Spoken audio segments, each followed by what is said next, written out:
माघ पूर्णिमा कब है? सुख सौभाग्य के लिए इस शुभ मुहूर्त में करें पूजा। आइए जानते हैं पूजा विधि व व्रत कथा। माघ पूर्णिमा के दिन गंगा स्नान का विशेष महत्व होता है। इस दिन जप तप करना बहुत पुण्यकारी माना जाता है। इस तिथि पर पूजा पाठ करने से भी सभी मनोकामनाएं पूरी होती हैं। माघ माह में पड़ने वाली पूर्णिमा तिथि माघ पूर्णिमा कहलाती है। धार्मिक और आध्यात्मिक दृष्टि से माघ पूर्णिमा का विशेष महत्व होता है।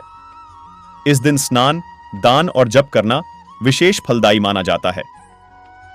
माघ माह में चलने वाला यह स्नान पौष मास की पूर्णिमा से आरंभ होकर माघ पूर्णिमा पर खत्म होता है।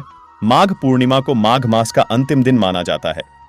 इसे माघी पूर्णिमा के नाम से भी जाना जाता है। इस दिन पवित्र नदियों में स्नान करना बहुत पुण्यकारी माना जाता है। पौराणिक मान्यताओं के अनुसार माघ स्नान करने वालों को भगवान माधव की कृपा प्राप्त होती है। उन्हें सुख सौभाग्य, धन संतान और मोक्ष की प्राप्ति होती है। इस बार 24 फरवरी शनिवार के दिन मनाई जाएगी। माघ पूर्णिमा शुरू 23 फरवरी 2024 को दोपहर 3:36 से पूर्णिमा आरंभ होगी। माघ पूर्णिमा 24 फरवरी को शाम 6:03 पर पूर्णिमा समाप्त। उदया तिथि के अनुसार माघ पूर्णिमा 24 फरवरी 2024 को मनाई जाएगी। स्नान दान का शुभ मुहूर्त सुबह 5:11 से सुबह 6:02 तक। माघ पूर्णिमा की पूजा विधि माघ पूर्णिमा पर स्नान, दान, हवन, व्रत और जप किए जाते हैं। इस दिन भगवान विष्णु का पूजन, पितरों का श्राद्ध करने के साथ गरीब व्यक्तियों को दान देना बहुत शुभ माना जाता है। माघ पूर्णिमा के दिन प्रातःकाल सूर्योदय से पूर्व किसी पवित्र नदी या जलाशय में स्नान करना चाहिए। इसके बाद सूर्य मंत्र का उच्चारण करते हुए सूर्य देव को अर्घ्य दें।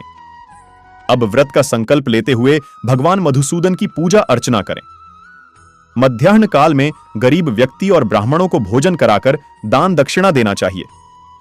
विशेष रूप से काला तिल दान में देना चाहिए। माघ माह में काले तिल से हवन और काले तिल से पितरों का तर्पण करना चाहिए। माघ पूर्णिमा का महत्व पौराणिक मान्यताओं के अनुसार माघ माह में देवता पृथ्वी पर आते हैं और मनुष्य रूप धारण करके प्रयाग में स्नान, दान और जप करते हैं। इसलिए इस दिन प्रयाग में गंगा स्नान करना बहुत शुभ माना जाता है। इससे व्यक्ति की समस्त मनोकामनाएं पूर्ण होती हैं और मोक्ष की प्राप्ति होती है। माघ पूर्णिमा के दिन पढ़ें यह व्रत कथा एक ऐसी प्रचलित है कि कांतिका नगर में धनेश्वर नाम का एक ब्राह्मण रहता था। वो अपना जीवन भिक्षा लेकर ही यापन करता था। ब्राह्मण और उसकी पत्नी का कोई संतान नहीं था। एक दिन ब्राह्मण की पत्नी नगर को गर्भवती होने का वरदान दिया। पश्चात एक दिन ब्राह्मण की पत्नी नगर में भिक्षा मांगने गई, लेकिन लोगों ने उसे बांझ कहकर ताने मारे और भिक्षा देने से मना कर दिया। इससे वो बहुत दुखी हुई। तब किसी ने उससे 16 दिन मां काली की पूजा करने को कहा। ब्राह्मण दंपत्ति ने सभी नियमों का पालन करके मां काली का 16 दिनों तक पूजन किया।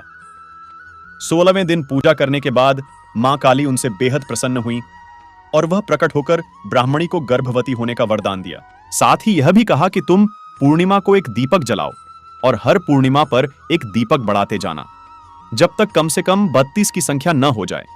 साथ ही दोनों दांपत्यों को पूर्णिमा का व्रत रखने को भी कहा। ब्राह्मण दंपत्ति ने माता के कहे अनुसार ही पूर्णिमा को दीपक जलाना शुरू कर दिया और दोनों पूर्णिमा को व्रत रखने लगे। इसी बीच ब्राह्मणी गर्भवती भी हो गई और कुछ समय बाद उसने एक पुत्र को जन्म दिया, जिसका नाम देवदास रखा। लेकिन देवदास अल्पायु था। देवदास जब बड़ा हुआ तो उसे अपने मामा के पढ़ने के लिए काशी भेजा गया। काशी में उन दोनों के साथ एक दुर्घटना घटी, जिसके कारण धोखे से देवदास का विवाह हो गया। कुछ समय बाद उसके मृत्यु के क्षण नजदीक आने लगे, लेकिन ब्राह्मण दंपत्ति ने उस दिन पुत्र प्राप्ति के लिए पूर्णिमा का व्रत रखा था, जिस कारण काल चाहकर भी उसका कुछ न बिगाड़ सका और उसे जीवनदान मिला।